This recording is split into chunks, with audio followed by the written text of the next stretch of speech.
जिंदाबाद, फिकर का कोना बात। आइए सुनते हैं भाई साहब के बात।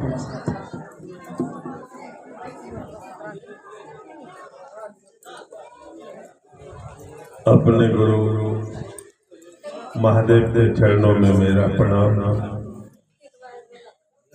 है। इस कालखंड के ब्रह्म गुरु भ्राता साहब श्री हरिनानंद, इस कालखंड के प्रथम शिष्य दीदी नीलमानंद,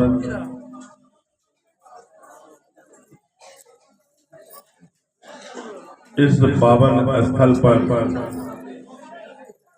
आए हुए तमाम जगहों से हमारी गुरु बहना, हमारे गुरु भाई तथा इस ग्राम के वासी, आप सभी के चरणों में मेरा प्रणाम।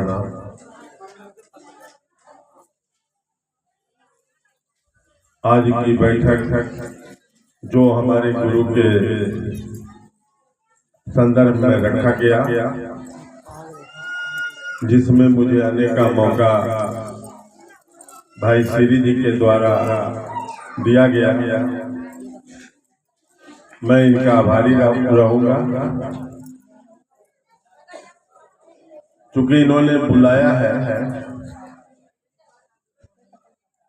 और इसलिए बुलाया है कि मैं तो गुरु के दिशा में चल रहा हूं, आप भी तो चलिए। और ये सार्थक है, सही है।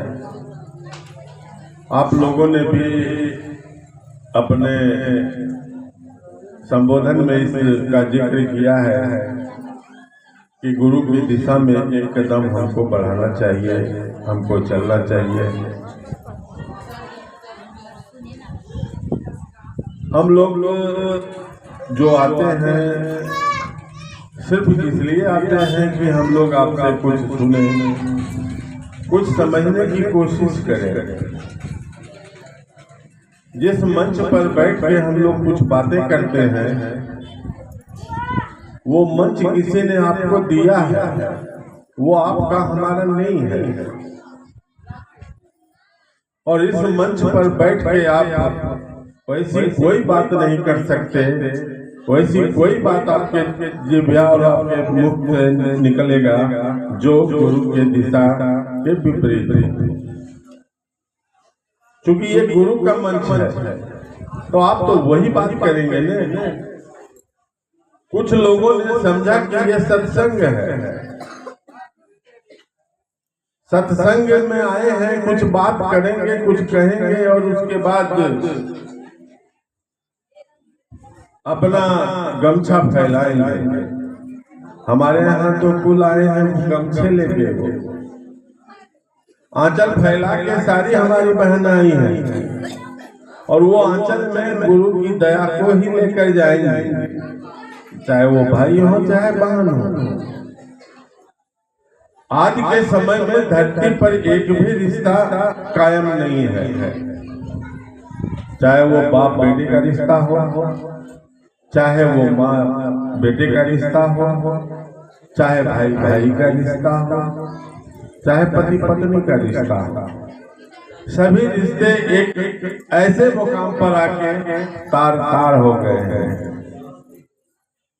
हमने देखा है बाप को बेटे पर कुदाल चलाते, हमने देखा है पति को पत्नी का गला रेतते, भाई को भाई।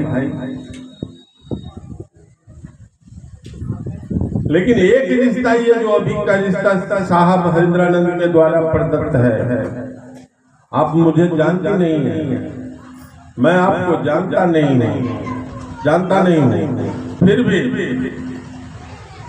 अभी जब हम आ रहे थे तो आप लोगों ने हाथ जोड़ के प्रणाम भैया क्यों किया? मेरे को तो लगा कि लोगों ने मेरे को किया है, लेकिन यही तो गलती है, वो मेरे को क्यों करेंगे? वो तो गुरु को कर रहे हैं ना।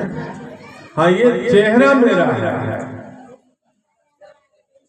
आवाज जो निकल रही है वो मेरी भले है, लेकिन जा किसके थ्रू रहा है? अब आप चौंगवे को पकड़ के कहिए कि तू तो इतना अच्छा बोल लेता है रे भाई। अरे वो गुरु किससे क्या बुलवाना चाहता है, किससे क्या करवाना चाहता है, वो तो मर्जी उसकी है,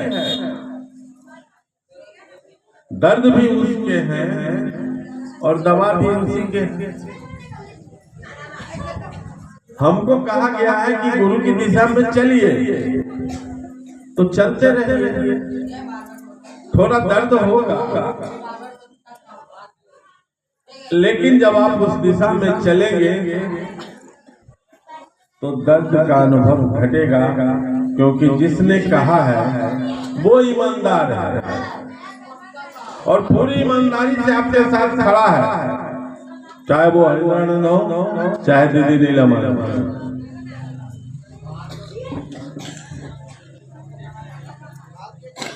अभी तो हमारे मंच संचालक बता रहे थे कि हमारे बीच हमारे गुरु भाई थे, जो साहब के गुरु भी रहे, लौकिक जगत के रमेश्वर मंडल नहीं रहे। वो बीमार थे साहेबगंज में, भर्ती थे हॉस्पिटल में,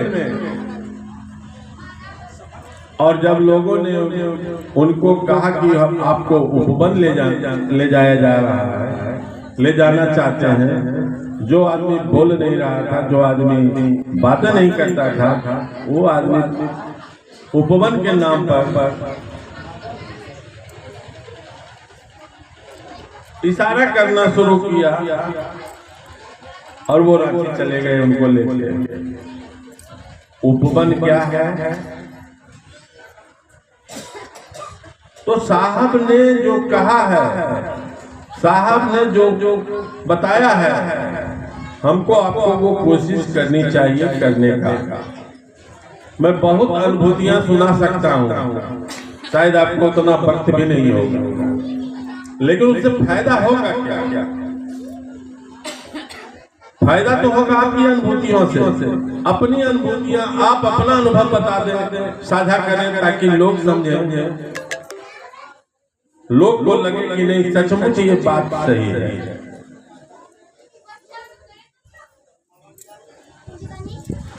और हमारे बीच ऐसे समय में हरिद्रानंद और नीलमानंद आई, जब हमको आपको इसकी जरूरत थी। हम लोग अपने दुख के अंबार से भरे पड़े थे और कहीं कोई उसका निदान नजर नहीं आ रहा था, कहीं कोई उसका उपाय नजर नहीं आ रहा था। हम लोग निरुपाय हो चुके थे। उस वक्त आपको एक उपाय आया है कि आपका दर्द घटेगा, कोशिश करके देखा जाएगा।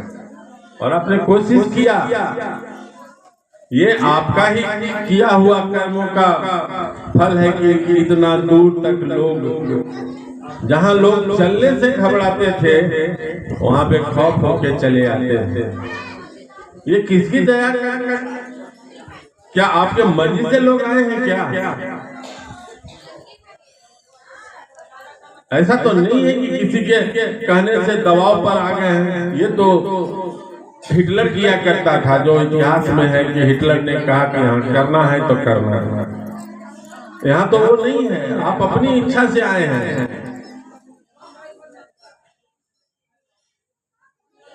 मैं था भी नहीं, मैं पटना था रात में और 4 बजे चला हूँ, 6 बजे अपने घर को आया और फिर मैं आपके पास आया। आखिर गुरु से कुछ लिया हो तब तो आ रहे हैं, और गुरु कुछ देता नहीं तो क्यों आते? और गुरु को मैंने देखा नहीं भाई, ये क्लियर। लेकिन हरिद्रानंद को मैंने देखा है, दीदी नीलमानंद को मैंने देखा है, और उसने जो तो मुझको दिया वो बातों से मैं व्यक्त नहीं कर सकता।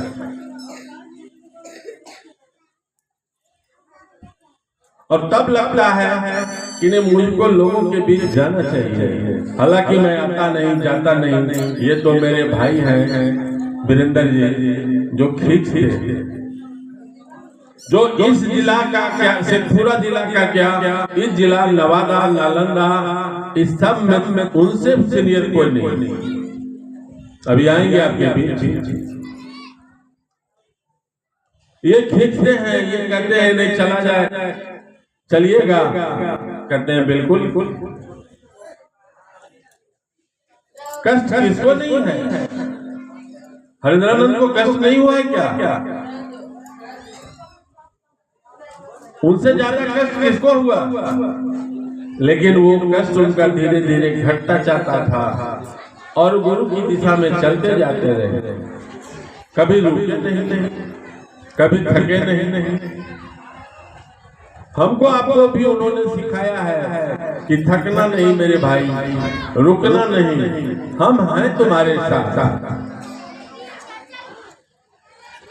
ताकत तो वो देते हैं। आप ही जैसे एक गुरु बहना उनसे पूछी थी एक कहानी, छोटा सुना दो, समय है ना? पटना में हम लोग बैठे हुए थे रात में। देखिएगा, ऐसा नहीं समझिएगा कि मैं आपका बुराई कर रहा हूँ। तो वो गुरु बहना कहीं भैया हमको बड़ा कष्ट है, तो साहब टार गए। दोबारा फिर इस बात को वो रिपीट कर दिया। तो साहब के अच्छा चलो जो गुरु कार्य करो ठीक हो जाएगा। वो फिर नहीं मानी, फिर बोले कि भैया मैं बहुत परेशान हूँ और परेशानी के कारण मैं गुरु कार्य नहीं कर पा रही हूँ। साहब का एक आदत था कि वो जब गुस्से में आ जाते थे तो फिर समझते उमझते कुछ नहीं। तो कहे कि अच्छा ये बताओ तुम्हारे घर में कितने लोग हैं?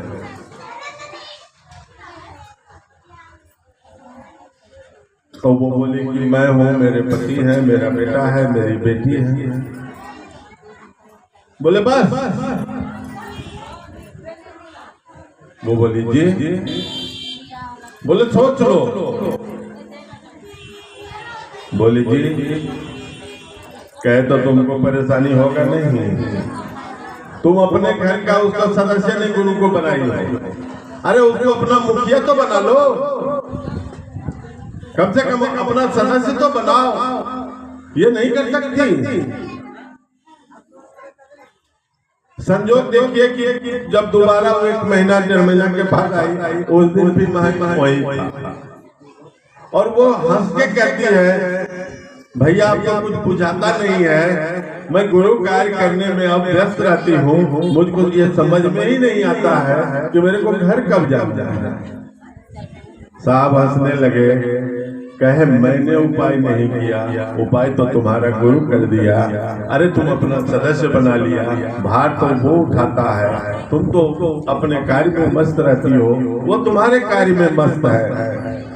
यानी आप अगर गुरु की दिशा में चल रहे हैं तो आपके कार्य का भार उठाने के लिए गुरु आपके साथ खड़ा है। आप 1 कदम बढ़ाते हैं, वो 2 कदम आपके साथ चलता है कि कहीं आपको परेशानियां नहीं आए। दिक्कतें तो आएगी, दिक्कतें तो आती है, ये तो प्रकृति का नियम है। सुबह हुआ है तो दोपहर होगा, दोपहर हुआ है तो शाम होगा। दुख है तो सुख आएगा, लेकिन गुरु हमारा नहीं छूटे, ये मान के चलिए। ये गुरु के दिशा में चलते रहिए, चलते रहिए, चलते रहिए। आप सबों को मेरा बड़ा